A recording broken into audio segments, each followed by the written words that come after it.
दोस्तों, आज के भौतिक घटना के एपिसोड में हम उत्तराखंड के एक ऐसे हॉस्टल की घटना सुनेंगे जिसमें रहने वाले 4 लड़कों ने न सिर्फ असामान्य चीज़ों को महसूस किया था, बल्कि उन्होंने ऐसा कुछ देखा था जिसे वो आज भी नहीं भूले। तो चलिए बिना किसी देरी के इस डरावने घटना को अमन के पॉइंट ऑफ व्यू से सुनते हैं, जिसके साथ ये घटना वास्तव में हुआ था। लेकिन दोस्तों, इससे पहले कि हम इस वीडियो में आगे बढ़े, आप प्लीज़ इस चैनल को सब्सक्राइब करके इसे अपने दोस्तों के साथ शेयर ज़रूर करना, क्योंकि हम ऐसे वीडियोस हर शाम 6 बजे आपके लिए लाते रहते हैं। ये बात 2012 उत्तराखंड के एक हॉस्टल की है। हालांकि मैं प्राइवेसी के वजह से उस हॉस्टल का नाम तो नहीं बता सकता, लेकिन हमारा हॉस्टल गांव के बाहर जंगल से सटा हुआ था और इसी के वजह से हमारे हॉस्टल के नियम भी बड़े ही सख्त थे। ऐसे कि रात के 9 बजे के बाद किसी को भी कैंपस से बाहर जाने की इजाज़त नहीं थी। उस दौरान मैं जिस कमरे में रह रहा था उसमें मेरे अलावा 3 और लड़के थे, यानी कि उस कमरे में हम कुल 4 लड़के रह रहे थे। हालांकि वहाँ दिन के समय तो सब कुछ सामान्य रहता था, लेकिन हर रात 12 से 2 बजे के बीच न जाने क्यों जंगल से कुत्ते आकर हमारे कमरे की खिड़की की तरफ देखते हुए जोर जोर से भौंकने लगते थे। वैसे तो पहले हमने इसे नज़रअंदाज किया, लेकिन रोज रोज उन कुत्तों के भौंकने से हम परेशान हो चुके थे, इसलिए हमने अपनी खिड़की के पास कंकड़ पत्थर रखना शुरू कर दिया था, ताकि जब कुत्ते भौंके तो उनसे हम उन्हें भगा सके। पर उसी बीच एक रात मेरा एक रूममेट अचानक रात के 3 बजे करीब बाथरूम जाने के लिए उठा, लेकिन उस दौरान उसने जो देखा वो उस पर खुद भी यकीन नहीं कर पा रहा था, क्योंकि उसके आंखों के सामने हमारे कमरे में कोई घूम रहा था। हालांकि इसको देखकर उसे डर तो लगा था, लेकिन थोड़ा शांत स्वभाव का होने की वजह से वो उस व्यक्ति को चुपचाप देखे जा रहा था, जो लगभग कमरे में 10 मिनट तक इधर उधर घूमने के बाद अचानक बालकनी की ओर बढ़ा और बिना किसी आवाज के वहां से कूद गया। रात के इस भयानक मंजर के बारे में जब सुबह होते ही उसने हमें बताया, तब हम में से किसी को भी उस पर यकीन नहीं हुआ। इसलिए हम सभी ने साथ मिलकर रात को जागने का फैसला किया। शुरुआत में तो उसका अगला रात भी किसी और रात जैसा ही था। जब रात को हम बातें कर रहे थे, तब तकरीबन 1:30 बजे करीब फिर से वो कुत्ते हमारे खिड़की के पास आकर भौंकने लगे। हालांकि उन्हें पत्थर मारकर हमने भगा तो दिया था, लेकिन उस आदमी का इंतजार करते करते अचानक मेरी आंख लग गई, यानी कि मैं कब सो गया ये मुझे ही पता नहीं चला। पर उसके करीब 1 घंटे के बाद अचानक मुझे महसूस हुआ कि कोई मुझे छू रहा है। हालांकि शुरुआत में तो मुझे अपने रूममेट के बातों पर यकीन नहीं था, पर रात में उस बात को याद करके मैं थोड़ा घबरा गया था। पर जैसे ही मैंने आँख खोला, मैंने देखा कि मेरा एक रूममेट मुझे बुला रहा है, पर उस समय उसकी नज़रें मेरी तरफ नहीं थी, बल्कि वो मेरे पीछे किसी आदमी को चलता हुआ देखकर हैरानी के नज़रों से उस तरफ देखे जा रहा था, जो कि उसके अलावा बाकी के 2 रूममेट भी देख रहे थे। उस अंधेरे कमरे में अनजान आदमी को देखकर डर के मारे किसी के मुंह से आवाज नहीं निकला, बल्कि मेरे रूममेट ने मुझे चुप रहने का इशारा करते हुए धीरे से पीछे मुड़ने को कहा। हालांकि जब मैं पीछे मुड़ा तब मेरे सामने कोई नहीं था, जबकि उसी समय उन तीनों के सामने एक अनजान आदमी अब भी कमरे में घूम रहा था। इसलिए मुझे समझ नहीं आ रहा था कि आखिर ये हो क्या रहा है। एक पल के लिए तो मुझे ऐसा भी लगा कि वो सब मेरे साथ मजाक कर रहे हैं, पर उनके आंखों के डर को देखकर मैं कुछ समझ नहीं पा रहा था। खैर, इस खामोशी में करीब आधे घंटे बैठे रहने के बाद एक रूममेट ने मुझे बताया कि वो आदमी जा चुका है। पर कहा, जब ये सवाल मैंने उनसे पूछा तो उनके पास कोई जवाब नहीं था। उस समय वो सभी डर से कांप रहे थे, इसलिए वो ये जानकर हैरान थे कि ना तो मुझे कुछ महसूस हुआ और ना ही मैंने कमरे में किसी आदमी को देखा। इसीलिए उनमें से एक ने मुझे अगली रात मुझसे मेरा जनेऊ धागा उतार कर सोने को कहा, जो कि मैं हमेशा पहने रहता था। अब ये मेरे अंदर की जिज्ञासा थी या कुछ और, ये तो मैं नहीं जानता, पर उनके कहने पर मैंने अगली रात वैसा ही किया। वहां पर रहते हुए ये पहली बार था जब उस जनेऊ धागे को उतारने के बाद रात के माहौल में मुझे कुछ अजीब लग रहा था। मैं शायद से ये सही से बता नहीं सकता, लेकिन उस माहौल में भारीपन और बेचैनी मुझे एक साथ महसूस हो रही थी। और जब रात के 1 बजे के आसपास फिर से उन कुत्तों ने भौंकना शुरू किया, तब पूरे कमरे में एक अजीब सी सड़ी हुई बदबू फैलने लगी, जो कि मेरे रूममेट्स के मुताबिक हर रोज की तरह ही था। लेकिन ये मेरे लिए पहली बार था जब वो सड़ा हुआ बदबू मेरे नाक तक पहुंचा। उसी बीच न जाने कैसे माहौल में भारीपन के साथ साथ ठंड भी बढ़ता जा रहा था। जब मैंने अपने रूममेट से इसके बारे में पूछा, तो ये भी उनके लिए पहली बार नहीं था, यानी कि वो हर रात इन सब को महसूस कर रहे थे, जिसका मतलब ये था कि उस जनेऊ धागे के वजह से अभी तक मैं इन सब से बचा हुआ था। पर अब इन सब को जानने के बाद मेरे मन में एक अजीब सी घबराहट होने लगी, क्योंकि ये सब मेरे लिए पहली बार था। पर डर का असली मंजर तो मैंने तब देखा जब रात के 2:30 बजे करीब उन्होंने मुझे फिर से जगाया, क्योंकि इस दौरान मेरे सामने वाकई में एक आदमी कमरे में घूम रहा था, जैसे उसे किसी चीज की तलाश हो। इस भयानक दृश्य को अपने सामने देखकर मैं डर के मारे अपने दोस्तों से चिपक गया। कुछ समय तो मुझे समझने में लगा कि आखिर ये सच है या कोई सपना। डर के मारे कमरे के अंधेरे में बैठे हुए हमें तकरीबन 10 मिनट हो चुके थे, लेकिन वो 10 मिनट भी मुझे कई घंटों के बराबर लगा।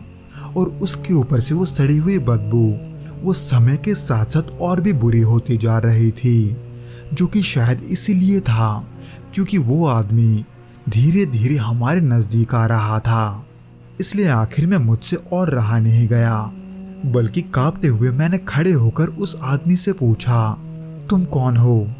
हालांकि अंधेरे में उसका चेहरा साफ नहीं दिख रहा था, पर मेरी आवाज सुनते ही मेरे रूममेट भी मेरे पीछे उठ खड़े हुए। पर तभी अचानक से वो आदमी वहीं रुक गया। वो बिना कोई हरकत के चुपचाप एक ही जगह पर खड़ा था, जिसको देखकर मैं सोचकर घबराने लगा कि कहीं मैंने गलती तो नहीं कर दी।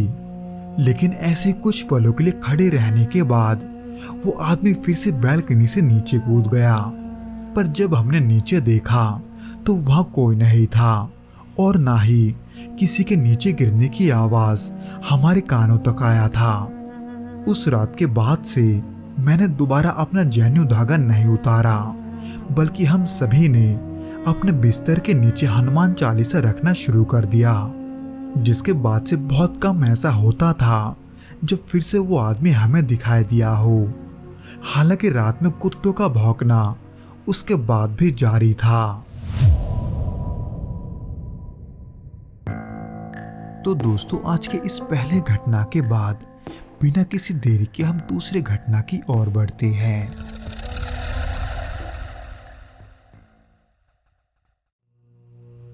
ये बात 2017 की है, जब मेरे एक दोस्त के बड़े भाई को प्रमोशन के वजह से नासिक में ट्रांसफ़र किया गया था।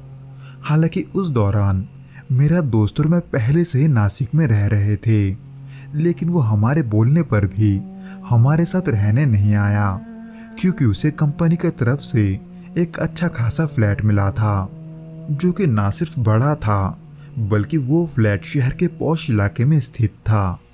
हालांकि उस फ्लैट के अंदर का वातावरण कुछ अजीब सा था।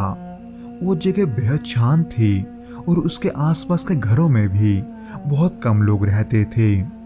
पर मेरे दोस्त का जो भाई था उसे इन सब से कोई फर्क नहीं पड़ता था, क्योंकि उसका काम ही कुछ ऐसा था कि वो महीने के 3 हफ्ते बाहर रहता था। वो सिर्फ 1 हफ्ते के लिए ही घर लौटता था, लेकिन जब भी वो वापस आता उसे वहाँ कुछ न कुछ अजीब महसूस होता। लेकिन जैसा कि मैंने कहा, उसे इससे कोई फर्क नहीं पड़ता था। यहाँ तक कि वो इस किस्म का लड़का था जो दूसरों से ना तो ज़्यादा बात करता था और ना ही उसे अनजान लोगों से बात करना पसंद था। इसलिए उसके जितने भी गिने चुने पड़ोसी थे वो उसे अजीब समझते थे। जबकि वहीं दूसरी तरफ जब भी वो बाहर से उस फ्लैट में वापस आता तो उसे अपनी चीज़ें अपनी जगह पर नहीं मिलती थी। कभी किचन की अलमारी का दरवाज़ा खुला मिलता तो कभी बाथरूम का नल अपने आप चलने लगता। कभी कभी तो रात में लाइट्स खुद ब खुद जलने बुझने लगती थी। हालांकि वो ये सब देखकर थोड़ा परेशान तो होता था, लेकिन उस समय उसने इन सब के बारे में किसी को नहीं बताया, बल्कि वो इन सब को अपने थकान का नतीजा समझकर अक्सर नज़रअंदाज कर देता था। पर उसके लिए भी ये सब असलियत में तब बदलने लगा जब उसे रात के वक्त घर में हल्के हल्के कदमों की आवाज़ें आने लगी, एकदम ऐसे जैसे उस घर में उसके अलावा कोई और भी है। अक्सर उसे अपने बिस्तर के पास भी किसी के चलने का आवाज़ आता था। यहाँ तक कि तब उसे ऐसा भी महसूस होता था कि उसके सर के बालों को कोई छू रहा है, जो कि उसके साथ ना जाने कितने ही हफ्तों से हो रहा था। पर इतने सारे डरावने रातों के बाद भी उसने उस फ्लैट को नहीं छोड़ा। पर एक रात उसके साथ कुछ ऐसा हुआ जिसने उसके वहां रहने का फैसला बदल दिया। असल में ये बात उस रात की है जब वो कंपनी के काम से घर वापस लौटा था। उस समय रात के करीब 11 बजे थे और वो बेहद थका भी हुआ था, इसलिए वो घर आते ही खाना खाकर सोने चला गया। पर रात के तकरीबन 1 बजे करीब उसे पहले ऐसा महसूस हुआ कि उसके बिस्तर पर कोई और भी है।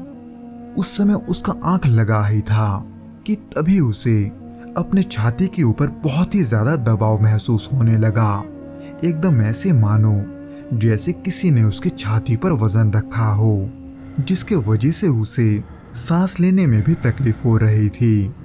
पर ऐसा क्यों है ये जानने के लिए जैसे ही उसने कंबल से बाहर झांका, वैसे ही डर के मारे उसका पूरा शरीर झन्ना उठा, क्योंकि उसके आंखों के ठीक सामने एक औरत उसकी छाती पर बैठी हुई थी, जिसके चेहरे पर घाव के निशान थे और उसकी आंखों से खून के आंसू गिर रहे थे। अपने सामने इस खौफनाक मंजर को देखकर वो भी जम गया था। उसे समझ नहीं आ रहा था कि उसे क्या करना चाहिए, और उसके ऊपर से वो उस घर में अकेला भी था। किसी से मदद मिलने की कोई उम्मीद नहीं थी, इसलिए वो पसीने से लथपथ कुछ देर के लिए चुपचाप वैसा ही लेटा रहा। पर उस भयानक औरत का चेहरा बार बार देखकर आखिर में उससे और रहा नहीं गया, बल्कि उसने जैसे तैसे हिम्मत जुटाई और वहां से उठकर उस फ्लैट से बाहर आ गया। उस रात तकरीबन 2:30 बजे के करीब वो ऑटो से हमारे घर आया। जब मैंने उसे देखा तो वो बहुत ही डरा हुआ और चिंता में था। जब हमने उससे पूछा कि क्या हुआ, तब जाकर उसने हमें इन सब घटनाओं के बारे में बताया। उस रात वो उस फ्लैट में वापस नहीं गया था, पर अगले दिन जब वो वापस गया तब उसने वहां के पुराने किराएदार से अपने फ्लैट के बारे में पूछा, खास करके उसके इतिहास के बारे में।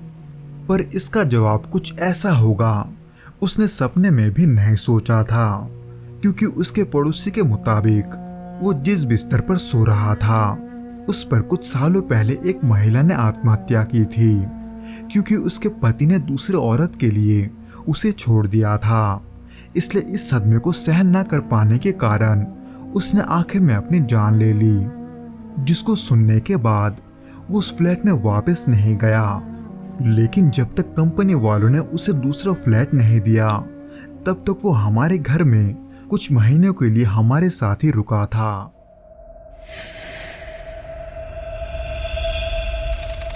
तो दोस्तों, ये तो था वो घटना जो कि राहुल के दोस्त के बड़े भाई के साथ घटा था।